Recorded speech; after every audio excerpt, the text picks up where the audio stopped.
재미있는 창작 써라. 이야기 뚝딱. 이번 이야기는 오랫동안 홀로 살아온 한 어머니에 관한 이야기로 막둥이 아들을 장가 보내려 사돈될 집안과 인사를 나누는 자리에서 글쎄 그 홀어머니가 기절할 듯 놀라 자빠지더니만 그냥 그 자리를 떠버렸다는 거 아니겠습니까? 그럼 그 연유가 무엇이었을지 다 함께 얼른 들어가 보실까요? 뚝딱. 노란 은행잎이 온 산을 물들이던 어느 날이었습니다. 산 아래쪽 맨 가장자리에 자리를 잡고 있던 한 기와집에서는 아주 경사스런 소식에 기뻐하고 있었어요. 하이구야, 우리 막둥이 놈이 벌써 장가를 가겠다면서 대낮부터 어찌나 호들갑인지 모르겠소이다. 거참 세월도 무상하구려. 그래도 내 있는 거 없는 거 다 털어서라도 우리 막둥이 형석이한테만큼은 아쉬울 거 없이 해줘야 할 텐데 말이오. 근데 사는 동안엔 그리도 걱정을 많이 했으면서 거기선 왜 그리 말씀이 없는 겝니까? 거기서 또 여기저기 나댕기느라 쉴 틈이 없는 것이오? 그 기와집 마당채에서 먼 하늘에다 대고 혼잣말을 이어하는 이 시성을 가진 영순이었어요. 그녀는 십수년 전에 남편을 하늘로 떠나보낸 터 그나마 처가로부터 물려받은 막대한 유산으로 3명의 자식을 남부러울 것 없이 키워낸 그녀였습니다. 헌데 맏아들은 물론이고 둘째까지 시집 장가를 다 보낸 뒤였건만 이 막둥이 형석만이 홀로 남아 노총각이 된 채로만 남아 있었으니 눈에 밟히고도 남는 것이었지요. 그런데 어느 날이었습니다. 그런 걱정에 낮잠 한번 제대로 못 이루던 그때 막둥이 형석이 글쎄 아주 어리고도 속 깊은 처자가 자기하고 눈이 딱 맞았다면서 대뜸 집에 데려와 인사를 시키겠다는 것이 아니겠습니까? 그리고는 오전 내내 들떠 있다가 집을 나서는 것이었어요.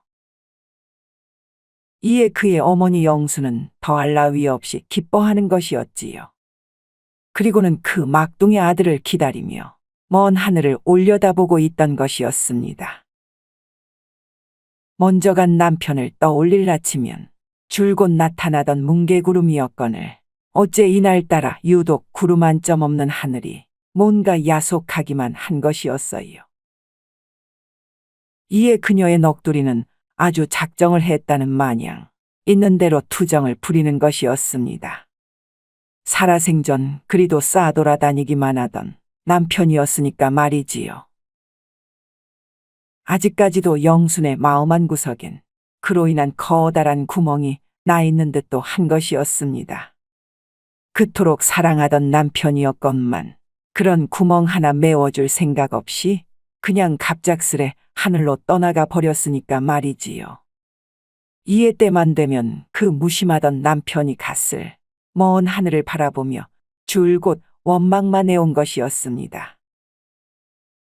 하여간 어찌됐든 간에 이날 오후 늦으막하니 아주 어이없은 말숙이란 처자를 데려온 막둥이 형석이었습니다. 이를 본 영수는 입이 살짝 귀에 걸려버리는 것이었지요. 정말 말 그대로 아주 참한 용모에다가 말씨까지 잘 배운 티가 줄줄 흐르는 처녀였습니다. 정말 남주기가 아까운 그런 며느리감인 것이었지요. 이에 아주 흡족해하는 영순이었어요. 헌데 시어머니 될 뿐이라 그런지 다소 어려워만 하는 말숙이었습니다. 그런 그녀를 향해 별다른 물음도 갖질 않는 영순이었지요. 그저 양친 부모는 잘 살아계신지 또 자신의 아들은 어디가 그토록 좋은 것인지 정도만 들으면 되는 것이었습니다. 그러자 저희 부모님께서는 아주 건강히 잘 살아계십니다요.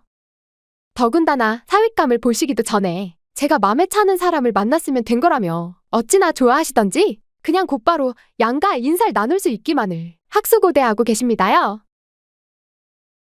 이 말에 그저 흐뭇한 미소만을 지어 보이는 영순이었어요. 어찌됐든 자신의 막둥이 형석이가 아비 없이 자랐다는 소리는 듣게 하고 싶지 않은 터였건만 그런 형석이를 너무나 좋게 봐주는 말숙이인 것이었습니다. 그리고는 홀로 남은 자신을 그저 잘 매시면서 살고 싶다 이르는 것이었지요. 이런 며느리 될 처자의 말에 영수는 속으로 기쁨의 눈물을 흘렸어요. 그리고는 얼른 양가 인사를 나눌 수 있는 자리를 마련하는 것이었습니다. 그리고는 곧 며칠의 시간이 흘러 그 사돈될 집안의 양친이 영순의 집을 방문하기로 한 날이 되었어요. 이에 영수는 융숭한 대접을 하기 위해 아주 그럴싸한 잔치상을 차려놓은 터였습니다. 아니 근데 어찌도 이리 올 생각을 않고 있는 것이다냐? 형서가 넌 그 시간을 잘 이르기는 한 것이드냐? 그러자 이런 어머니의 말에 고개를 끄덕이며 답하는 형석이었어요. 아, 물론이죠. 근데 어머니, 아직 해 뜬 지도 얼마 안 됐는데 너무 조급하신 거 아닙니까요? 이런 아들의 말에 잠시 숨을 고르는 영순이었습니다. 어찌됐든 아주 오래간 만에 제대로 된 손님 맞이를 한다는 생각 때문이었는지 이른 아침부터 준비를 한 탓이었을까요.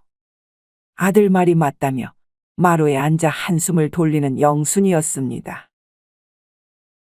그리고는 얼마가 지났을까요. 해가 중천에 다다를 즈음 영순의 집 대문 밖에서 사람들 소리가 들려오는 것이었습니다. 이에 머슴이 대문을 열자 아주 고운 한복을 차려입은 그 사돈될 양친이 제 머슴들과 함께 소 한 마리를 끌고 들어오는 것이었어요. 이에 놀란 영순이 얼른 대문간으로 나가 그들을 맞이하는 것이었습니다. 아이고, 너무 먼 걸음을 하신 건 아닌지 모르겠습니다. 오시느라 고생하셨습니다요.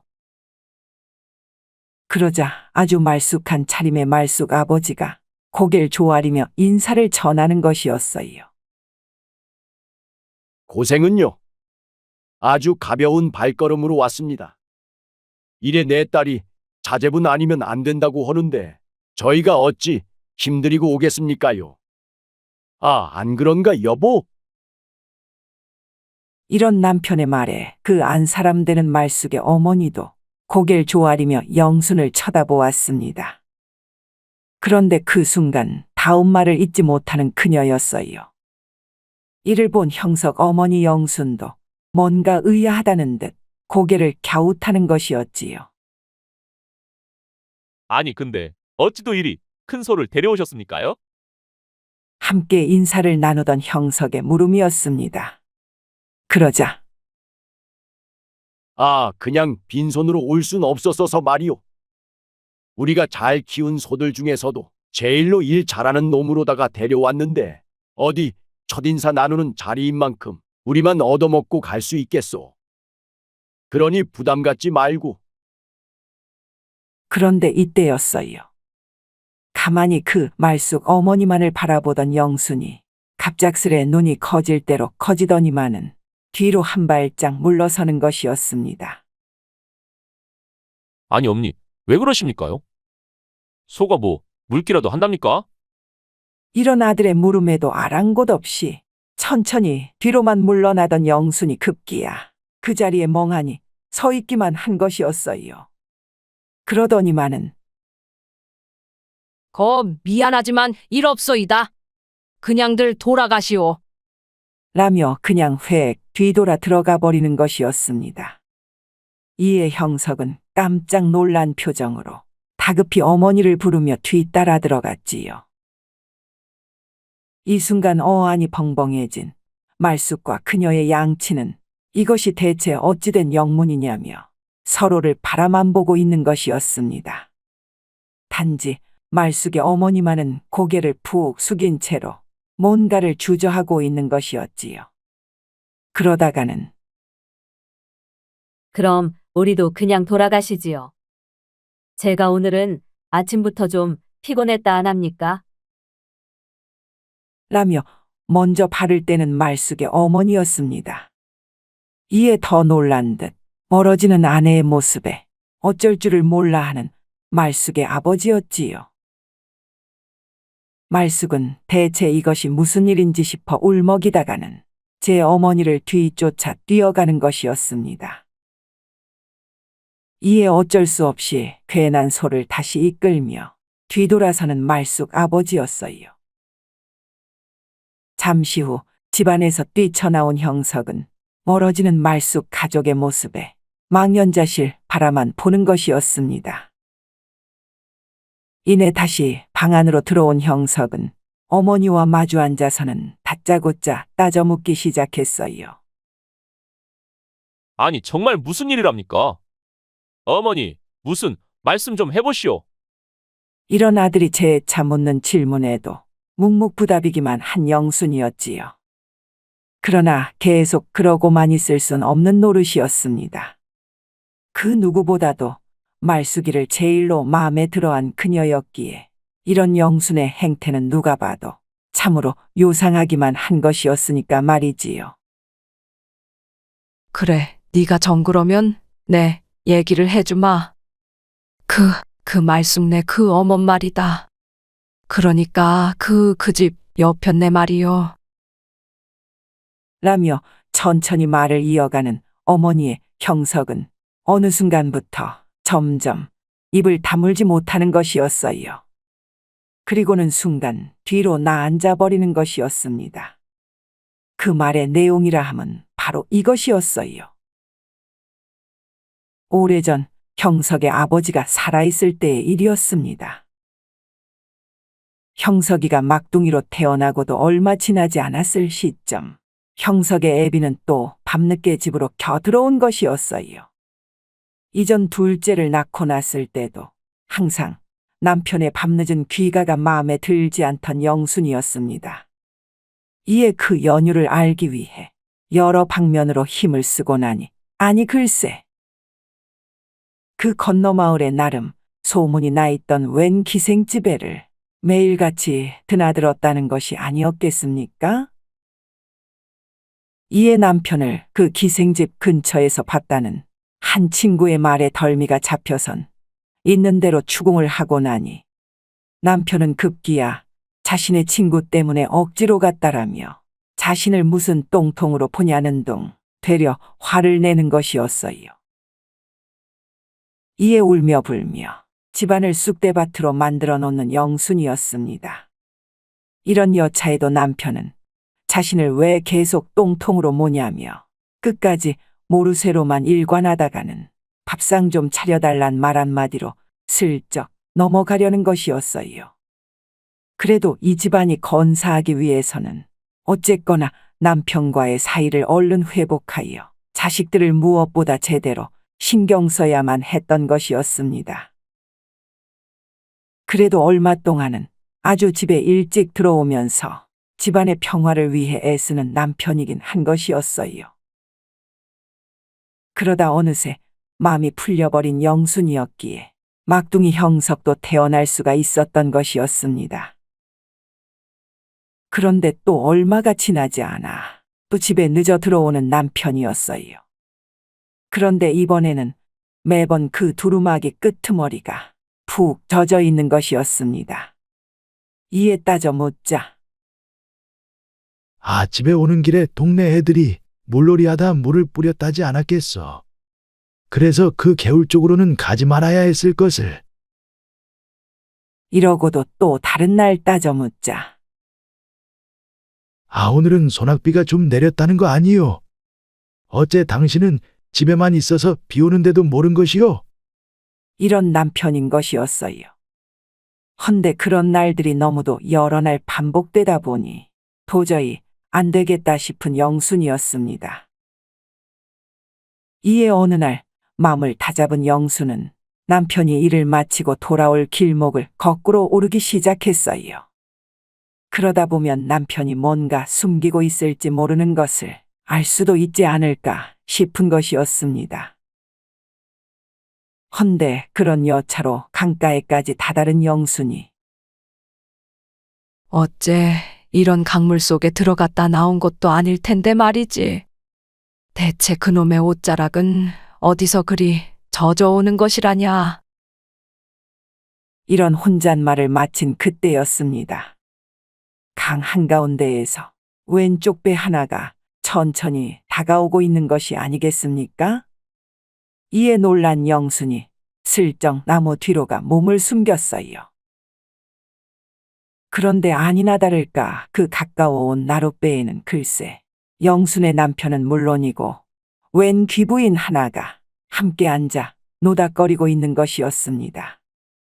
그러더니만은 강가에 배가 닿을 때까지도 서로 꼭 붙어가지고서는 무슨 귓속말을 속삭이는지 히덕거리고만 있는 것이었어요.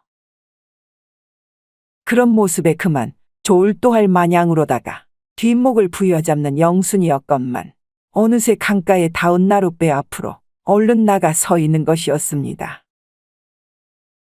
아니 당신 지금 여기서 뭐 하는 것이요? 이런 앙칼진 목소리의 순간 그 자리에 얼어붙고만 남편이었어요. 함께 있던 귀부인도 놀라더니만 어쩔 줄을 몰라 하는 것이었습니다. 아니 당신 여기까지 어인일이요? 어인일이긴요? 아니 근데 멀쩡한 두 다리 놔두고 왜 그런 나룻배를 타고 온답니까? 그리고 옆에 있는 건 대체 누구인 것이요? 이에 쭈뼛쭈뼛 별 말을 잇지 못하는 남편이었어요. 그러더니만은 아내가 강가를 지나오는데 이 배가 그냥 맨날 혼자 놀고 있었다지 않았겠어. 그래서 내 잠깐 재미로 타다 보니까는 글쎄 저 강 건너까지 갔다는 거 아닙니까? 근데 그쪽을 지나던 이 부인께서 같이 좀 탈 수 없겠냐고 물어오시기에 마침 자리도 비어있고 해서 같이 타고 온 것이었소이다. 이 말에 그저 어이가 없어 하는 영순이었습니다. 아니 그럼 처음 본 여자하고 그리 붙어서 배를 탔답니까? 내 여지껏 그놈의 옷자락이 왜 그리도 젖어 있었는지 의심이 돼서 여기까지 나와봤거늘. 이제서야 그 이유를 알았다는 거 아니겠소? 근데 무슨 오늘 처음 봤다라. 그 지나가는 똥개가 웃고 가겠수다. 이 사기꾼 같은 놈아. 그러자 손사래를 치며 말을 덧대는 남편이었어요. 그리 붙어 있었던 건 이쪽 부인께서 그러니까 그 배멀미가 난다 하지 않았겠어. 그래서 내 그 손이라도 좀 주물러주면 괜찮아지니까는 그냥 별 생각 없이 해주다가 그리 된 것이었어. 왜 당신도 내가 그 손가락하고 발가락 눌러주면 왜 소화도 된다 하고 그랬지 않았소? 뭐시여? 손가락하고 발가락을 뭐 어째? 야 이놈아. 내 손가락은 여 있고 발가락은 여 있는데 어디 외간 여자 몸땡이나 함부로 주무르고 그딴 소리가 나와? 내 저기 서갖고 배 들어올 때까정 다 봤고만. 이 말에 할 말을 잃어버린 남편이었습니다. 그리고 순간 영수는 그 귀부인을 째려보았더랬지요. 그러자 마치 남일이라는 마냥 다른 곳만 바라보며 딴청을 피우고 있는 귀부인이었어요. 근데 보아하니 그쪽도 나이 꽤나 자신 것 같은데 당신은 바깥 양반도 없어? 어디 남의 집 남편을 꼬드겨 가지고서는 그 배 타고 다니면서 한다는 것이 배멀미로 꼴이나 치는 것이요? 지집에서 쫓겨나기라도 했으면은 곱게 돌아다닐 일이지 어디서 똥물이나 튀기고 다니는 것이요? 에라 이 천한 거사. 그러자 얼굴이 새빨개진 귀부인이 곧 양손을 허리춤에 올리더니만은 보란듯이 영순 가까이로 다가오는 것이었어요. 그리고는 제 얼굴을 들이밀더니만 아니 지금 어따 대고 그런 말을 함부로 짓거리는 거요? 그리 따지면 내 눈에는 당신이 더 천해 보이는데. 그리고 뭐? 똥물? 아니 이것 보시오. 뭘로 보나 그 천한 당신 남편이니까 꼬리를 치면 먼저 쳐댔겠지. 어디 멀쩡해 보이는 내가 뭐가 아쉬워서 그런 꼬리 따위를 치겠소? 근데 또 이건 무슨 냄새야? 가까이서 보니까는 그 똥내는 당신한테서 나는구만 그래. 그러니까 당신 남편이 밖으로 나돌지. 어디 그 옆에 잠깐이라 붙어 있을 수 있겠소? 자다가도 벌떡 일어날 냄새가 이래 나는데. 그러자 순간 머리가 하얘지고 눈물까지 핑도는 영순이었습니다. 무엇이 어쩌고 어째? 내 이런 몹쓸 년을 봤나? 라며 격분한 영순이 그 귀부인의 머리채를 잡고 흔들어대기 시작했어요. 그리고는 급기야 그 귀부인을 잡아뜨려서는 그 위에 올라타는 것이었습니다. 아이고, 나 죽네. 아이고야, 사람 살려. 남편이 달려와 뜯어말리는 중에도 영수는 그 귀부인의 머리채를 놓지 않은 채 온갖 욕지거리를 퍼부어대는 것이었어요. 그리고는 겨우 남편이 떼어놓자 만신창이가 된 귀부인은 곧 흙먼지로 뒤덮인 몸을 어렵사리 가눌 수가 있는 것이었습니다. 아, 이 팔로시오. 당신, 이젠 집에서 나 마주할 생각은 하지도 마시구려. 내 애들 보기에도 창피하니까는. 이라며 황급히 뒤돌아서는 영순이었습니다. 한쪽에서 엉엉 울고 있는 귀부인은 본체만체하고 말이지요. 그런 날로 영순의 남편은 대문 옆 작은 곳간에서 볏짚에만 의존한 채 잠을 청하곤 하는 것이었습니다. 그리고는 집에 일찍 들어오는 건 물론이요. 그간 하지도 않던 집안일까지 모조리 혼자 하는 것이었지요.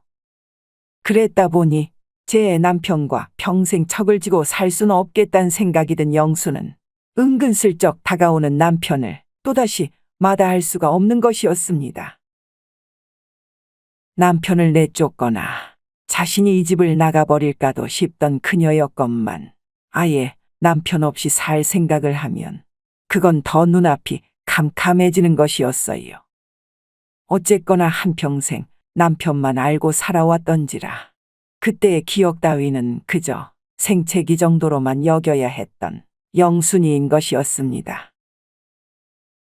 그런 식으로 몇 해가 흘러가 버리니 어느 정도는 마음이 풀어져 버린 영순이었어요. 허나 그날의 기억은 한평생 지워지지가 않을 것 같았습니다. 헌데 그러고도 그리 오래 지나지 않았을 시점 그 남편이 글쎄 친구들과 함께 산에 올랐다가는 독사한테 물려 운명을 달리했다는 것이 아니겠습니까? 이에 영수는 사람들이 잔뜩 모인 장례기간 내내 눈물을 멈출 줄 모르는 것이었어요. 그리고는 한 해 동안 식음을 전폐한 채로 삐쩍 말라가기만 한 것이었습니다. 눈물이 더 나오지 않을 때에도 오직 뒷산에 있는 절에만 오가면서 한없는 슬픔에만 잠겨 있는 것이었지요. 이후엔 그나마라도 자식들의 지극한 관심과 봉양으로 다시금 기운을 차리긴 했지만 말입니다. 이러한 어머니의 사정을 그 누구보다도 잘 알고 있던 막둥이 형석이었건만 그 강가에서의 일은 살아생전 처음 듣는 것이었어요. 그랬기에 그런 어머니와 마주 앉은 자리에서 그는 할 말이 전혀 없는 것이었습니다. 그 강가에서 마주했던 그리고 그 머리채를 부여잡고 흔들 수밖에 없었던 바로 그 귀부인이란 분이 자신의 연인 말숙이의 어머니였으니까 말이지요. 그래서 내 그 집 식구들을 그리 매몰차게 내쫓을 수밖에 없었던 것이었다. 누군들 자식이 사랑하는 여자를 데려와서 그 부모까지 인사시키는데 마다할 사람이 있다더냐. 내 평생 지워지지 않는 그런 악연이 얽혀있지 않은 이상 말이지. 이런 어머니의 말에 형석은 그저 고개만 숙이고 있을 뿐이었어요. 헌데 그러더니만은 그런데 어머니, 그 시간도 오래 지났을 뿐더러 아버지도 지금은 저 먼 하늘에서 내려다보고 계시지 않겠습니까요? 그럼 이 막내인 제가 이제서야 평생 연을 만났는데 정말 이러시면 어찌해야 한답니까? 그러니 부디 그 노여움을 푸시고. 이 순간 아들의 말을 끊는 영순이었습니다. 내 그런 노력을 안 한 것도 아니었다. 네 애비가 잘못했다 말 한마디 없었더라도 내 그런 기억은 잊어야 한다며 나 혼자 이를 악물고 살아왔더랬지. 근데 그것도 힘에 부치니까 정말 어쩔 수가 없더구나. 나도 이제는 그런 힘이 하나도 남아있질 않은 모양이요. 그러니 내 허락은 받을 생각 말고 그냥 네 살 길은 네가 알아서 찾아가거라. 아님 다른 년을 찾아보든지 하고. 내 그런 집안하고는 절대 사돈 맺을 생각이 없으니까 말이다. 이런 어머니의 단호한 말씀에 형석은 그 어떤 할 말도 생각나질 않는 것이었어요. 그리고는 곧장 집을 나와 혼자만의 길을 걸으며 생각에 잠기는 것이었습니다. 말숙이를 생각하면 난 당장이라도 혼인밖엔 할 것이 없는데 말이지. 근데 어머니를 생각하면 이 일을 대체 어찌해야 한단 말이냐? 자신의 머리를 쥐어짜내도 결코 답이 나오질 않자 형석은 근처 강가까지 냅다 뛰기 시작하는 것이었어요. 너무나도 답답한 마음에 괜한 돌멩이라도 좀 던져볼까 하는 마음에서였습니다. 이내 강가에 도착한 형석은 근처 먼 산을 바라보았어요. 그곳에는 작은 사찰과 함께 더 작아 보이는 기와집 한 채가 눈에 들어오는 것이었습니다. 저기가 그 어머니가 오르시던 절이고 말이지. 저 밑에가 그 용하다는 점집이라 했던 것 같은데. 그럼 어째 저기라도 들려가지고는 내가 어찌해야 할지 물어보기라도 해야쓸라나. 사실 형석은 자신이 태어난 것도 저 점집에서 나으라 점지해줬기에 나았다는 그런 얘기를 잘하면서 쭉 들어온 터였어요. 그랬기에 점 보는데 관심이 많았다던 아버지처럼 자신 또한 그런 무당을 통하면 뭔가 무너진 하늘에 솟아날 구멍 하나쯤은 찾을 수 있지 않을까 싶은 것이었습니다. 헌데 이런 생각에 잠겨있던 그때였어요. 멀리서 마주오던 한 처자가 형석을 부르는 것이었습니다.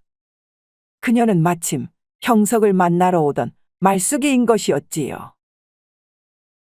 이내 말숙과 마주한 형석은 그녀를 얼싸안으며 눈물을 터뜨리는 것이었습니다. 그리고는 자신의 어머니가 해준 모든 이야기를 들려주는 것이었지요. 이에 모든 상황을 알게 된 말숙도 난감하긴 마찬가지였습니다. 그럼 이젠 어찌해야 할까요? 우리가 이토록 사랑을 하지만서도 어머님들 사이는 이미 틀어질 대로 틀어져 원수지간이 되어 있는 것인데, 그럼 당장 내 어머니한테 가서 지금이라도 잘못했다 용서를 비셔보라고 할까요? 그것밖엔 방법이 없어 보이는데 말입니다. 그러자 곰곰이 생각에 잠겨있던 형석은 고개를 절레절레 흔드는 것이었어요. 글쎄, 단순히 그것만으론 풀릴 듯하지 않아서 말이지. 그리고 무엇보다 당신 어머님의 입장도 있는 것 아니겠소. 그러니 그보다는 뭔가. 라며 또 한 번 먼 산을 올려보는 형석이었습니다. 그러더니만은 그럼 저기서 한번 방법을 찾아보는 것은 어떻겠소? 이 말에 함께 산허리를 바라보는 말숙이었어요. 그리고는 잠시 후 그 산속의 작은 기와집 무당 앞에 앉아있는 그들이었습니다. 이내 단 몇 가지씩 무당이 물어보는 대로 각자의 태어난 시와 그 밖의 신상에 대해 차례차례 털어놓는 형석과 말숙이었지요. 그래. 그럼 네 어머니가 이 산중의 절을 그리도 자주 찾았던 그 영순이라는 분이란 말이지. 이에 눈을 동그랗게 뜬 형석이 말을 이었어요. 아니, 제 어머니를 어찌 아신답니까? 그 태어나신 날짜밖엔 말씀드리질 않았는데 말이오. 그러자 무당이 미소를 보이며 답을 이어갔습니다. 아내가 그것도 모르면서 여 하루 종일 나와 앉아 있겠느냐. 자고로 이 산 주변에서 일어나는 일은 내 귀에 안 들어오는 것이 없다 하거늘. 어쨌든 그럼 그 궁금한 것이 뭐라는 것이드냐. 이에 자신의 어머니가 겪은 일로 거의 원수지간이 되다시피 한 집안과 꼭 연을 맺고자 하는 상황인데 그러려면 어찌해야 할지를 묻는 형석이었어요. 그러자 니들 궁합만 볼 땐 아주 찰떡 궁합이긴 한데 말이지. 네 부모와 그 연이 섞여버린다 치면은 순간 침을 꼴까닥 삼키는 형석과 말숙이었습니다. 그래도 뭐 밭에다 모래를 뿌려놔도 금싸라기 같은 벼이삭이 주렁주렁 매달릴 그런 운세이긴 한데 말이지. 니들 궁합이 딱 그렇다는 거 아니겠느냐. 헌데 형석이 네 어머니가 그 마음을 풀지 않으면 말이요.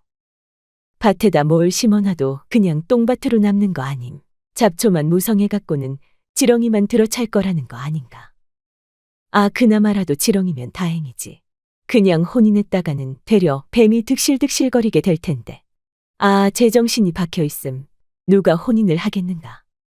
당장 헤어져야지. 이런 무당의 말에 충격을 받은 듯 입을 다물 줄 모르는 형석과 말숙이었어요. 이 모습의 무당은 계속 말을 이어가는 것이었습니다. 사주라는 것이 말이다. 자고로 사람의 마음 중에서도 그 깊은 한과 만나면은 소쿨이 뒤집어지듯이 확 뒤바뀌어 버릴 수도 있다는 거 아니겠나. 그 당사자도 그렇거니와 그 연과 맞닿아 있는 주변 사람들도 함께 말이지. 그러니까 따지고 보면 그런 마음을 전부 돌이켜봐야 딱딱 들어맞는 사주를 제대로 알 수 있는 것이네. 모든 것이 그 맘쓰기에 달렸다 하는 것처럼 요놈의 인간 세상을 알려면 제일 먼저 그 엮인 마음을 알아야 된다. 이 말인 것이요. 알겠는가? 이에 천천히 고개를 끄덕이는 그들이었어요. 근데 너희들은 아주 더 크게 엮여버렸어. 웬만한 자식들 그 10배 이상으로 말이지. 아니, 그건 또 무슨 말이랍니까? 이런 형석의 물음에 무당은 잠시 고민을 이어하더니만 네 어머니가 아주 기가 보통 세신 분이 아니다 이 말이다. 그 기세기로 따지면 전국 팔도에서 당장 이름을 내걸어도 될 만한 분이다 이 말인 것이요. 그러니 어쩌다 원한을 사거나 그것을 제때에 풀어주지 않으면 말이지. 누구든 그 기에 눌려 한 번에 풀릴 일도 전부 꼬여버린다는 말일세. 그럼 니들이 왜 헤어져야 하는지 좀 감이 오는가? 그러자 그제서야 좀 알겠다는 듯 고개를 끄덕이는 형석과 말숙이었어요. 헌데 이 와중에도 말숙만을 쳐다보는 형석이었습니다. 도저히 헤어질 순 없다 말하는 눈빛으로 말이지요. 그럼 그 어머니의 마음을 풀어준다는 것이 말입니다. 우리가 뭘 어찌해야 되는 것입니까요? 그리고 만일 그럴 수만 있다라면 우리가 정말 혼인해도 괜찮은 걸까요? 풀릴 수 없는 것이 풀려버린다라. 뭐 그럴 수만 있다면야. 자네들이 혼인해도 괜찮을 순 있네만. 그럼 어째 그런 어머니의 마음을 당장이라도 풀어드려 볼 작정을 한 것인가? 자네가 데려온 처자도 그런 마음이 있는 것이여. 그러자 침을 꼴까닥 삼켜내던 말숙도 고개를 끄덕였습니다. 그럼 뭐 아주 방법이 없는 건 아니니까 말이지. 사실 그것이 딱 하나밖에 없는 방법이지만 말이야. 어찌됐든 당신들이 그토록 원한다니까는 내 그 자네 어머니 마음을 풀 수 있는 그 방법 하나를 알려주겠네. 그건 바로 순간 서로의 손을 맞잡은 형석과 말숙이 무당을 바라보는 것이었어요. 그건 바로 자네 어머니를 당장 시집 보내드리는 걸세. 그것도 아주 꿀 떨어지는 신혼의 기분으로다가 말이야. 이 말에 그저 해 하고 입만 벌리고 있는 형석과 말숙이었지요. 가뜩이나 아버지 밖엔 모르고 사신 세월에 더해 홀로 지내오신 것도 20해가 넘어가고 있었거늘. 아니 대체 누구를 새로 마음에 두실 수가 있을런지 정말이지 난감할 데가 이루 말할 수 없는 것이었습니다. 하늘의 별 따기도 그보단 쉬울 것 같았으니까 말이지요. 허나 그 방법이란 것이 딱 이거 하나밖엔 없다. 이르는 무당이었기에. 곧장 집으로 돌아온 형석은 또 한 번 머리를 쥐어싸매며 방바닥에서 뒹굴고만 있는 것이었어요. 이젠 혼자가 더 편한 것 같다면서 그 어떤 말동무 하나 곁에 두질 않아오신 그런 어머니였기 때문이었습니다. 하지만 다음 날로 동구 밖을 나선 형석이는 맘씨 좋고 참된 호라비들을 찾아 이곳저곳을 쏘다니기 시작했어요. 물론 말숙이도 동참한 것은 당연했고 말입니다. 아주 믿을 만한 어르신들만 골라 찾아다니려니까는 발품을 이만저만 팔 수밖에 없는 것이었어요. 그랬다 보니 이튿날이 되어서야 겨우 몇몇 좀 믿을 만한 호라비들을 설득할 수 있는 것이었습니다. 이에 다소 안도의 한숨을 내쉰 형석은 며칠 간격으로 한 명씩 순서대로 집에 와달라 부탁하는 것이었어요. 무엇보다 자신의 어머니와 잘 안 되는 한이 있더라도 사례는 아주 톡톡히 치르겠다 일러놓은 터였습니다. 그리고 나자 형석은 집안일만 살피고 계신 어머니께 슬쩍 다가가는 것이었어요. 엄니, 오늘 시간 좀 어떠신지 모르겠습니다요.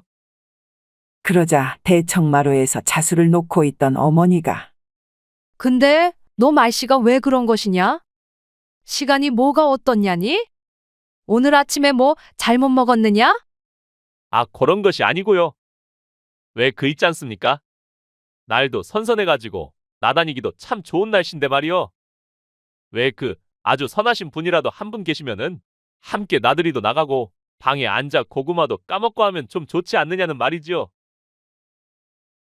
그러자 그 순간 웬 자다 봉창 두들기는 소리를 하냐는 어머니였어요. 그리고는 곧 방으로 횡하니 들어가 버리는 것이었습니다.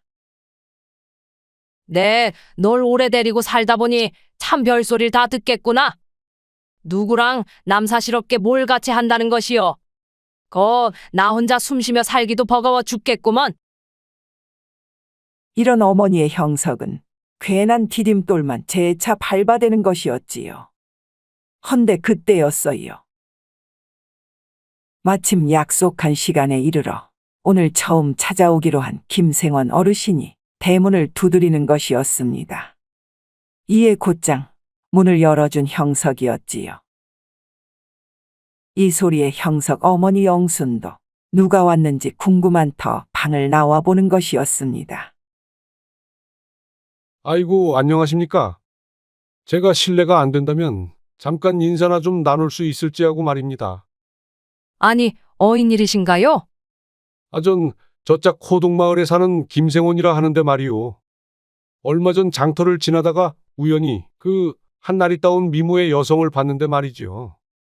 그땐 일이 있어 말을 못 걸었다가 한참을 수소문한 끝에 그분이 사는 집을 찾아냈다는 거 아니겠소. 그래서 일에 잘 차려입고 내 오늘에야 와본 것이거늘. 어째 그 장터에서 볼 때보다도 그 얼굴에서 환한 빛가정 난답니까? 내 그 비결이라도 좀 알러 왔소이다. 이런 터무니없는 말에 형석은 어찌해야 할지 제 입술만 깨물고 있었어요. 나름 지연해 준비하신 말씀이었을 터. 이런 얘기가 제 어머니한테 먹힐 리 만무한 것이었으니까 말입니다. 그런 얘기를 듣고 난 영순도 뭔 대체 해괴망측한 소리냐는 마냥 인상을 찌푸리고 있었지요. 헌데 어찌된 일이었을까요? 갑작스레 그 인상이 쭉 펴지더니만 아, 그럼 뭐 이리로 들어오시지요. 네, 차나 한 잔 내드리겠습니다. 라는 것 아니겠습니까? 이런 어머니의 대응에 두 눈이 휘둥그레지는 형석이었지요. 아이고, 감사합니다. 역시 그 미모만큼이나 마음씨 하나도 넉넉하시구려. 허허. 순식간에 성사된 만남이라 형석은 어리둥절하면서도 기쁘기 그지없는 것이었습니다. 잘만 하면 이번 한 번에 어머니도 새 가정을 꾸리시는 건 물론 그 무당의 말처럼 자신 또한 말숙과 함께 평생을 행복해 할 수 있을 거란 희망이 차오르는 것이었지요. 헌데 얼마만큼의 시간이 흘렀을까요? 그 어머니의 방에서 약간의 시끄러운 소리가 흘러나오더니만 금세 문이 열려 젖혀지며 그 김생원 어르신이 씩씩대며 나오는 것이었습니다. 아니 어르신, 무슨 일이시길래 벌써 나오신답니까? 네. 자네 어머니를 잘못 봐도 한참은 잘못 본 것 같네. 다시는 날 찾아오지 말게나. 라며 대문 밖으로 휑하니 나가버리는 김생원이었어요. 이에 방 안에만 앉아있는 어머니께 다가간 형석이 무슨 일인지 묻는 것이었습니다. 그러자 아, 내가 그 장터 어디께에서 날 봤냐고 물었더니 잘 기억이 나질 않는다는 것이 아니겠느냐. 그래서 내 그것도 기억을 못하는데 어찌 날 기억하는 것이냐 물었더니 아, 다른 말만 횡설수설하는데 내가 뭔 말을 더 물을 수 있었겠느냐. 그래서 내 없는 얘기를 지어내시면 안 된다 몇 마디 했더니만은 그러면서 그 김생원 어르신한테 진실된 사람이란 어떠해야 하는지 일장연설을 하셨다는 것이었어요. 적어도 아들인 형석이 보기에는 그러했으리라 확신이 드는 것이었지요. 제 어머니의 성격을 잘 알고 있던 형석이었기에 그저 다음에 오실 분한테나 없는 얘긴 하지 마시라 일러둘 참인 것이었습니다. 그리고는 며칠 후 또 다른 호랍이 어르신 방생원이라는 자가 형석의 집 대문을 두드렸어요. 내 없는 얘긴 절대 안 할 것이니 걱정 말게나. 그저 내 재산은 물론이고 마음속 깊은 얘기들만 나눌 터이니 자넨 어머니 혼수감 걱정이나 해두구려. 다짜고짜 형석을 안심시키는 호래비 방생원이었어요. 이에 어머니와 인사를 나눈 후 그 사랑방으로까지 금방 들어가 버리는 어르신이었습니다. 그 모습에 나름 믿음이 가는 형석이었지요. 그리고는 얼마의 시간이 흘렀을까요? 어느새 해가 저물고 귀뚜라미 소리만 유난히 울리던 그때에 환히 웃으며 사랑방을 나서는 방생원 어르신이었습니다. 심지어 어머니까지 몸소 나와 대문까지 배웅을 해드리는 모습에 형석은 이제 됐다 싶은 것이었어요. 이제 몇 번의 만남만 좀 이어지다 보면 자신도 얼른 말숙과 혼인할 수 있겠다 싶은 것이었습니다. 헌데 하루가 지나고 이틀이 지난 때였어요. 마냥 집안에서만 본인 일을 하고 계시는 어머니의 모습에 형석은 의아해하며 묻는 것이었습니다. 아, 근데 말입니다, 어머니. 엊그제 왜 어머니와 얘기를 잘 나눴다 하시던 그 방생원이라는 어르신 있지 않습니까요? 어째 오늘은 또 안 뵙는 겁니까? 그러자 아, 그 말 많던 분 말이냐? 글쎄다. 난 그날 마지막이라 여기고 그냥 정중히 인사드렸는데 말이다. 왜 또 날 찾아온다드냐? 아, 그럼 난 집에 없다고 일르거라. 난 그런 분은 도저히 감당할 자신이 없으니까 말이요. 이에 순간 어깨가 축 늘어져 버리는 형석이었어요. 그리고는 이틀 뒤 또 집을 찾아온 방생원 어르신이었건만 정중히 상황을 말씀드리고 돌려보낼 수밖에 없던 터였지요. 이에 세 번째로 집을 찾아온 서씨 어르신께 기대를 걸어보는 형석이었습니다. 무엇보다 이 어르신은 엄청난 정력가로도 소문이 나 있던 터 어머니도 그런 기력 넘치는 분한테서 오히려 매력을 느낄 수도 있겠다 싶은 것이었습니다. 그 누구보다도 기가 세다는 어머니였으니까 말이지요. 헌데 이 두 분이 또 방 안에 계시던 도중 웬 어머니의 비명소리에 놀라 아들 형석이 얼른 방문을 확 열어젖혔다는 거 아니겠습니까? 근데 이 일을 어찌하면 좋을까요? 아니 그 서씨 어르신이 글쎄 말보다는 행동이 앞서버린 채로 어머니의 옷고름을 있는 대로 다 풀어헤쳐버린 것이었습니다. 그것도 아주 강제로 말이지요. 아, 이래해야 옷고름 푸는 맛이 제대로라는 거 아니겠소? 아니, 근데 우리가 이럴 거 아니었으면은 내가 뭐하러 이 좁은 방에 들어와 앉아 있답니까? 그냥 빨리 마음을 확인할 거 아니면 날 이런 사랑방으로 왜 들인 것이요? 이 말에 곧바로 서시 어르신을 붙잡아 끌어내는 형석이었어요. 거나이 자시고 이것이 무슨 행패랍니까? 빨리 사과하시고 당장 돌아가시오. 이런 단호한 형석의 태도의 순간 본인이 좀 잘못했다 깨닫는 서시 어르신이었어요. 그랬다 보니 고개를 한번 조아리더니만 곧장 제 동네로 돌아가는 서시였습니다.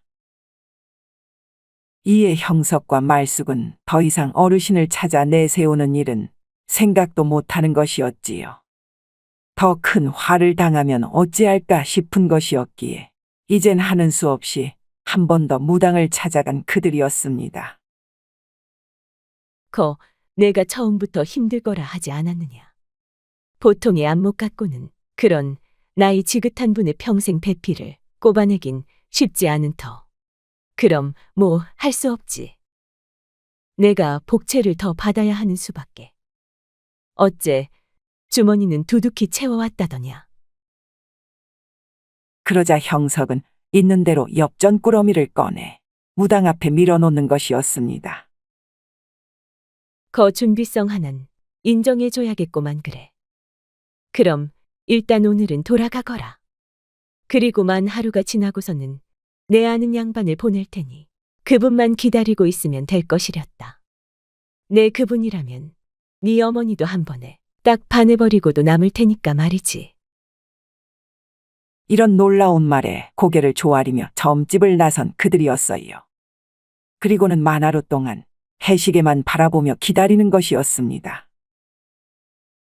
드디어 그 시각이 되고 난 그때에 정말 무당의 말처럼 형석의 집대문을 두드리는 누군가의 음성이 들려왔어요. 걔 아무도 없느냐? 이 문 빨리 열지 못할까? 난데없는 호통 소리에 형석은 물론이고 어머니 영순도 화들짝 놀라 나와 문을 열어보는 것이었습니다.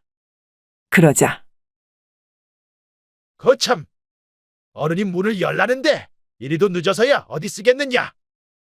동작이 굼뜬 것은 예나 지금이나 마찬가지구만 그래. 이런 호기로운 말본세에 어이가 없어버린 형석과 영순이었어요. 아니, 댁은 뉘시길래 빨리 문을 열으라는 거요? 어디 집을 잘못 찾아오신 거 아닙니까? 이런 영순의 말에 잘못 찾기는 여기가 이영순 당신하고 막둥이 형석이가 사는 집이라는 거 아니요? 근데 어디서 아닌 척이야? 지금 날 똥통으로 아는 건가? 똥통이라. 평상시 영순의 남편이 자주 쓰던 말인 것이었어요. 대놓고 자신을 무시한다며 핀잔을 줄 때마다 썼던 그 말인 것이었습니다. 이에 괜한 친근함이 발동된 것인지 이런 유상실한 어르신의 모습에도 영순은 아무런 대꾸도 하질 못한 채 뒤로 물러서기만 하는 것이었어요. 근데 오랜만에 오니까는 아주 감개가 무량하구만 그래. 근데 여 살던 만식이는 어디로 갔는가? 아직도 똥밭에 구르고 있을라는가? 이 말에 두 눈이 휘둥그레진 영순이었어요. 아니, 우리 만식이를 어찌 아신답니까? 정말 당신 대체 뉘시오? 이런 어머니가 슬슬 격분할 기미가 보이는 그때였어요. 형석이가 이를 틈타 끼어드는 것이었습니다. 만식이는 오래전에 집을 나갔다 들깨한테 물려가지고는 저기 저 뒷산에다 잘 묻어줬다 안 합니까요? 예전 제 아버지께서도 참 이뻐하던 똥개라 들었는데 말이죠. 이 말에 고개를 끄덕이는 어르신이었어요. 그랬구만. 그래, 정말 잘 따르는 아이였는데 말이지. 정말 가엾게 됐구만. 이라며 꽉 입을 다문 채 대청마루에 걸터앉는 그였습니다. 지금 그쪽이 누군지 빨리 알려주셔야 할 거 아닙니까? 지금 남이 집에 들어와서는 뭔 이상한 소리만 해쌌는 겁니까? 이럴 거면 당장 안 나가요. 이런 영순의 말에 어르신은 잠시나마 허공을 바라보더니 말을 잇는 것이었어요. 그려 그럴 만도 하지. 내가 이래 오랜만에 왔는데 어디 날 알아볼 수나 있겠는가? 그리고 네가 형석인가 본데 정말 몰라보게 많이 컸구만. 그 어릴 때 모습이 하나도 없으니. 라며 다시 입을 열던 어르신은 곧 무언가를 주섬주섬 꺼내기 시작하는 것이었어요. 그러더니만 자, 이것이 나를 얘기해 주는 것이요. 내가 누군지 그리고 지금 이 집에 왜 왔는지.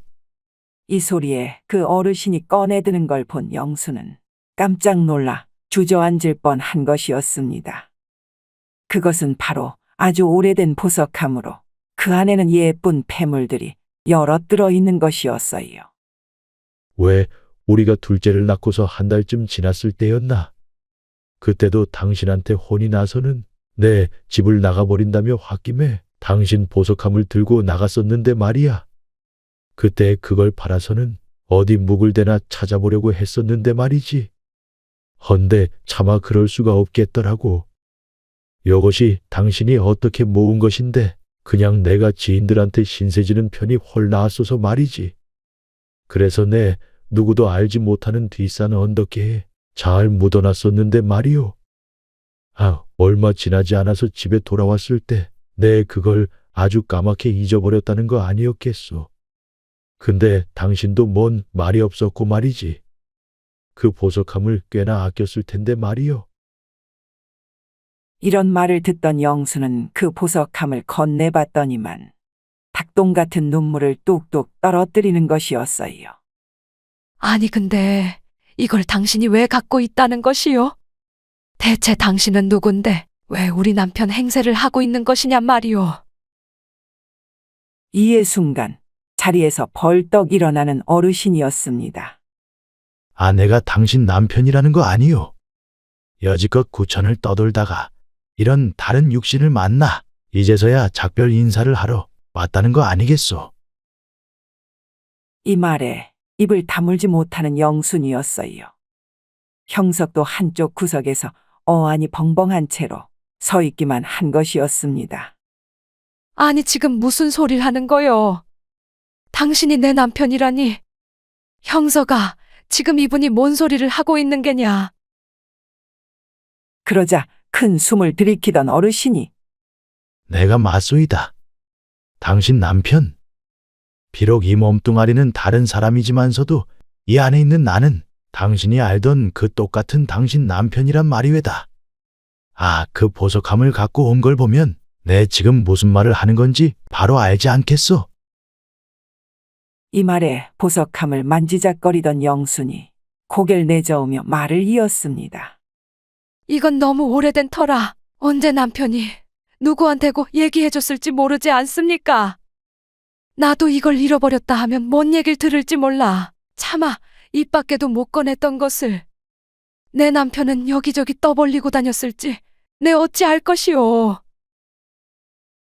그러자 묵묵히 있던 남편이 말을 이었어요.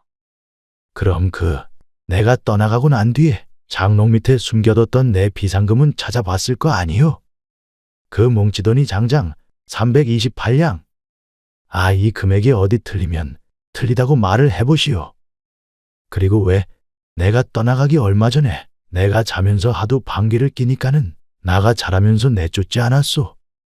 그때 내 작은 놈 방에서 잘 때 왜 항상 그 꽃무늬가 그려진 이불을 덮어주지 않았습니까?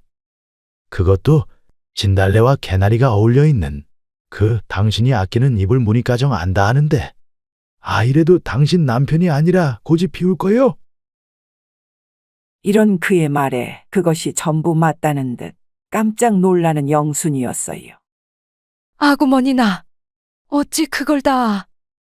아니 그럼 정말 당신이 내 남편이란 말이오? 라고 하자 그 할아범은 천천히 영순 가까이로 다가가는 것이었어요. 그래, 맞소이다. 당신 남편 황칠순이 내 잠깐 이 몸으로다가 당신을 보러 온 것이요. 이내 그들은 눈물을 터뜨리며 서로를 얼싸안기에 이르렀습니다. 내 무슨 말을 더 할 수 있겠소. 이만큼이나 우리밖에 모르는 것을 다 알고 있는데 말이지. 아니 근데 어찌 그때는 그리 말도 없이 갈 수가 있었답니까? 아나한테 정말 미안하지도 않소? 아나도 미리 알았다면 내가 못하러 그런 말 한마디도 않고 그리 갔겠어. 나도 너무 갑작스레 당한 일이라. 독사에 물렸던 그 당시를 떠올린 것인지 어르신의 인상은 있는 대로 찌푸려지는 것이었어요. 그러다가는 곧 눈앞에 서 있는 형석이를 보자 환히 웃으며 말을 잇는 것이었습니다. 우리 형석이가 아주 잘 커주어서 난 다시 돌아갈지언정 미련이 없어버리는구나. 우리 형석이. 이 말에 어느새 그 옆에와 무릎을 꿇고는 그 어르신을 끌어안는 형석이었어요. 아버지, 아버지. 이런 재회가 무르익을 즈음 그 어르신은 다시 말을 이어갔습니다. 영순이 내일이 당신을 보기 전에 그간 얼마나 보고 싶었는지 그걸 표현할 길이 없다 하지 않겠어. 어째 나와 살면서 나 때문에도 웃고 나 때문에도 참 많이 울었다는 거 아니겠소. 그래서 내 이 말을 꼭 전해주러 왔소이다. 자신이 여기는 그 남편 곁에서 말 하나하나를 가만히 듣고 있는 영순이었어요. 내 그날 강가에서 있던 일은 정말 가슴 깊이 뉘우치면서 후회하고 있다오. 당신에 대한 그 진심 하나만을 매 순간 되새기면서 말이 외다. 그러니 이제 그 노여움을 내려놓고 우리 형석이의 앞날을 축복해 줍시다. 내 그간 정말 미안했소. 그러자 다 말라버린 줄만 알았던 눈물이 뺨을 타고 흐르는 영순이었습니다. 그 말 속의 무언가가 그녀의 맘속 깊은 곳에 전해진 것이었지요. 그토록 듣고 싶어도 한 번도 들을 수 없었던 남편의 진심 어린 말이었으니까 말입니다. 내 다시 저승에 가더라도 오직 당신만 생각하고 있겠소이다. 그리고 무엇이 됐든지 간에 당신과 우리 세 아들, 딸들을 위해 내 힘 써보도록 하겠소. 부디 나와 다 못 이룬 인생 정말 행복하게 이분과 함께 잘 살아주길 바라오. 이 말을 끝으로 아내 영순을 꼭 끌어안아주는 어르신이었습니다. 그리고 그 팔의 힘이 천천히 풀려버리는 것이었지요. 그러다 결국 그는 그 자리에 쓰러져 눕는 것이었습니다. 대략 반나절이 지나는 동안까지도 눈을 뜰 생각을 않는 어르신이었어요. 그렇게 정신이 돌아오기만을 기다리던 그때 영순과 형석의 곁에서 눈을 뜨는 그였습니다. 아이고야, 이제 정신이 좀 드신답니까? 아니, 여기가 어디요? 근데 당신들은 뉘신지? 정신은 돌아왔건만 자신이 이 집에 온 기억이 전혀 없는 그였어요. 성은 윤이요. 이름은 회성이라 불리는 자로서 그는 저 먼 타지에서 약간의 땅 부자로 통하는 그런 호랍이었던 것이었습니다. 어찌됐든지 간에 이 윤회성이란 자는 영순과 말도 잘 통할 뿐더러 나름 친밀한 교분을 이어가더니만 급기야 혼인까지 얘기할 사이로 발전하는 것이었어요. 자신의 남편이 그리 빙의된 채로 그 진심 어린 얘기까지 들려주었으니 그날로 영순의 마음에는 또 단 하나의 결심이 설 수밖에 없는 것이었습니다. 그것은 바로 막둥이 형석의 혼인을 허락해 주는 것이었지요. 단지 그 안사돈하고는 꽤 오랜 기간 동안 서먹했지만 말입니다. 물론 나중엔 결국 자신의 아내가 바깥으로 나돌던 그 시기가 내내 마음에 걸렸는지 그 장인은 자신의 부인을 내쫓기에 이르렀다고 하네요. 말숙이한테는 참으로 안 된 일이었지만 말입니다. 어찌됐든 아들의 혼인식이 있은 이후 얼마가 지나지 않아 영수는 그 윤회성이란 자와 함께 백년가약을 맺게 되었다고 하는데요. 하늘로 간 자신의 남편이 빙의됐던 걸로도 모자라 남은 여생을 행복하게 보내라며 이 윤회성이를 점지까지 해줬다 여겨지니 말도 잘 통하는 그를 거부할 이유가 없는 것이었지요. 물론 그때까지도 윤회성이는 자신의 몸에 누가 들어왔다 나갔는지 결코 알 턱이 없었지만 말입니다. 헌데 형석과 말숙은 뭔가 이상하단 생각이 드는 것이었어요. 분명 그 무당이 보낸 자가 윤회성밖엔 없는 것이었건만 그는 결코 그 무당의 존재를 모른다는 것이었습니다. 이에 그 무당집을 찾아간 형석 부부였건만 그 건물엔 거미줄만 잔뜩 놔두는 채 누가 드나든 흔적조차 없어 보이는 것이었어요. 불과 1년도 안 지난 시점이었건만 이에 그저 놀라워할 따름인 형석 부부였지요. 어느덧 세월이 흘러 이런 요상한 기억조차 서서히 잊혀져 갔지만 말입니다. 어쨌거나 영순 부부와 그녀의 아들 형석 부부는 여타 다른 가족들과 함께 아주 오래오래 행복한 여생을 보냈다고 하네요. 그럼 여기까지 저승에 가서도 또다시 내려올 수밖에 없었던 이 이야기에서처럼 말입니다. 살아생전에 그 진심을 전했다면 더할 나위 없지 않았을까요? 단지 형석 아비가 진짜 내려와 빙의된 것이었을지 아님 예전 사정을 잘 알고 있던 숨은 친구가 무당을 통해 빙의된 척을 한 것이었을지 알 순 없는 노릇이지만 말입니다. 뭐가 어찌됐든 진심은 바로 전하는 것이 낫다라는 그런 소중한 깨달음을 얻으셨다면 이 얘기의 진실은 각자의 몫으로 남겨두시면서 또 다른 얘기에서 다시 만나 뵙겠습니다요. 그럼 모두 고마워요. 재미있는 창작서라 이야기 뚝딱. 아직 구독, 좋아요를 안 하셨다면 지금 꾹 눌러주세요. 다음 영상에서 또 만나요.